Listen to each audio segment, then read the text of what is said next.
Olá, professor da Escola Bíblica Dominical, seja bem-vindo ao canal da IBD, da Igreja Assembleia de Deus em Campina Grande, e nós estamos aqui mais uma vez para trazer um comentário sobre a lição de número 4 da revista Juvenis. Nós já chegamos à lição de número 4 e temos como tema cronologia do Novo Testamento. Como vocês sabem, no primeiro trimestre deste ano nós estudamos sobre o Antigo Testamento e esse trimestre estamos falando especificamente sobre o Novo Testamento. E é muito interessante ver que eles se completam, e é isso que a gente vai ver aqui na nossa lição. Como sempre, eu convido você a sugerir para os seus alunos que façam um devocional em casa, que já tenham conhecimento sobre os versículos, sobre as passagens bíblicas que vão ser lidas especificamente nessa aula, tá bom? Temos aí o devocional, a leitura bíblica em classe, que está nos livros de Mateus e também nos livros de Marcos, os Evangelhos. E nós seguimos aqui para os objetivos da nossa lição, que está em conhecer a história da compilação dos livros do Novo Testamento, saber que os primeiros cristãos só tinham acesso ao Antigo Testamento e compreender que os livros não estão dispostos na ordem cronológica dos fatos. A gente vai ver aí alguma mensagem do autor falando um pouco, dando um pouco mais de conselho para os professores, e começamos com o tópico 1 da nossa lição, que tem como título Os Primeiros Cristãos e as Sagradas Escrituras. Aí a gente vai ver, compreender de fato que os primeiros cristãos, na era cristã da igreja, eles não tinham acesso ao Novo Testamento porque ele ainda não tinha sido feito, ele não tinha sido realizado. Então, assim, os cristãos, os primeiros cristãos, eles só tinham acesso ao Antigo Testamento. E vamos ver que Jesus faz menção de várias passagens bíblicas do Antigo Testamento, principalmente para fazer com que as pessoas compreendessem o que significavam as passagens bíblicas, o que elas ensinavam para as pessoas. E aí a gente vai ver alguns ensinamentos dele, aqui na nossa lição destaca que Jesus citou as mortes de Abel e Zacarias, além de explicar várias vezes e fazer várias vezes menção à lei de Deus, que está no Antigo Testamento.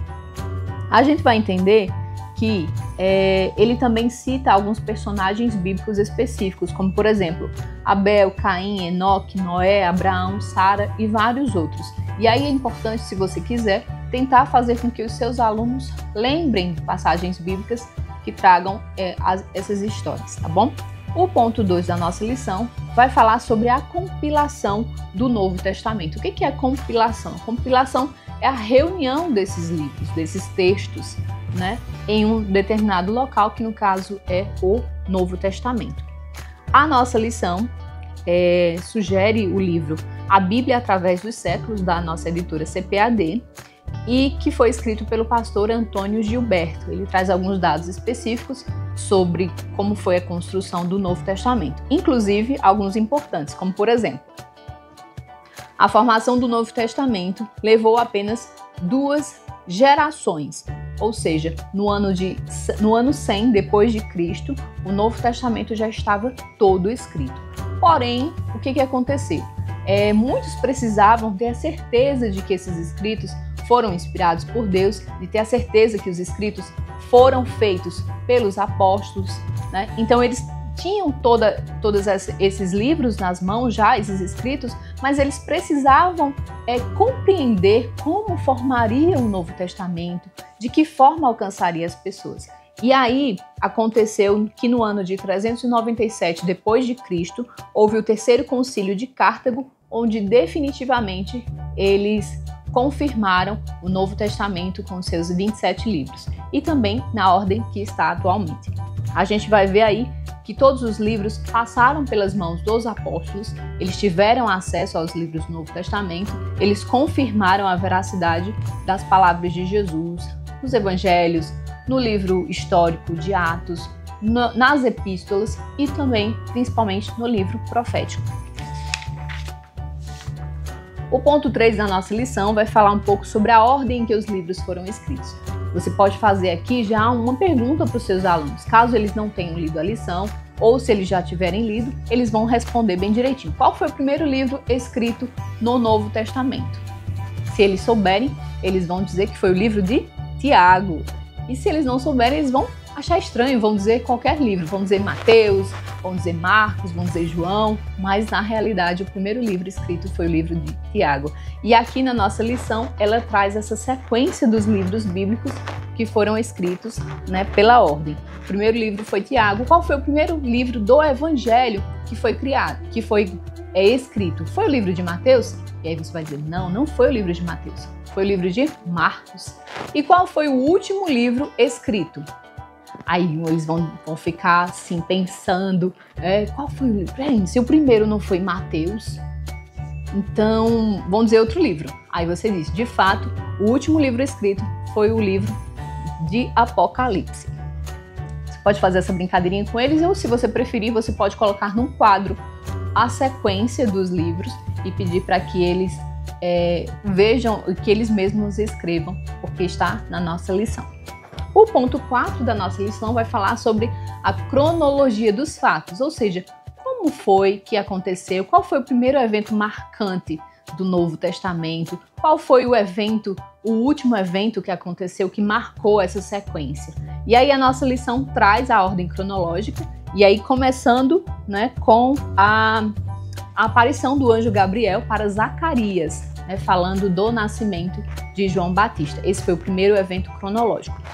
Na nossa lição tem a sequência, você pode pedir para que os seus alunos leiam as passagens bíblicas, né, para que eles possam entender de fato como foi que as coisas aconteceram. Qual é o propósito do Novo Testamento e por que ele está organizado dessa forma? O propósito do Novo Testamento é exatamente para facilitar, né, a compreensão, o entendimento de todas as pessoas. Então, muitos gentios naquela época, eles não tinham acesso ao Antigo Testamento. Então, eles não faziam ideia quem eram esses personagens bíblicos que a gente hoje em dia conhece. Eles não tinham ideia de quem era Abraão, Isaac, ouviam falar, mas eles não conheciam a história por completo. E aí, o Novo Testamento, ele vem para preencher, né, para fazer com que essas pessoas compreendam que o Novo Testamento é de fato como um quebra-cabeça que vai se encaixar cada uma dessas peças. Então, eles vão explicar que no Antigo Testamento os profetas falavam sobre Jesus, falavam o que iria acontecer e que de fato aconteceu. Então eles vão mostrar esses fatos que aconteceram e que foram previstos, foram profetizados no Antigo Testamento. Isso aqui é o bacana da gente entender sobre a Bíblia, né? Porque aí a gente vai vê-la como um todo, não apenas como uma parte isolada. Por isso é importante a gente compreender o Antigo Testamento, que foi o que a gente estudou no primeiro trimestre, e compreender agora o Novo Testamento. Nós vamos estar dando sequência a essas aulas. Eu espero ter te ajudado de alguma forma, ter dado aí uma luz sobre dinâmicas para que você possa fazer em sala de aula. E você, professor, que é daqui da cidade de Campina Grande, nós queremos te convidar a participar da formação de professores da EBD Infanto Juvenil, que vai acontecer no sábado, dia 26 de abril, e que nós vamos ter uma aula específica sobre essa temática da lição de número 4, onde o nosso professor vai estar fazendo aí vários ensinamentos, com várias dinâmicas, para que você possa trabalhar com a sua turma. Que Deus te abençoe e até o próximo encontro.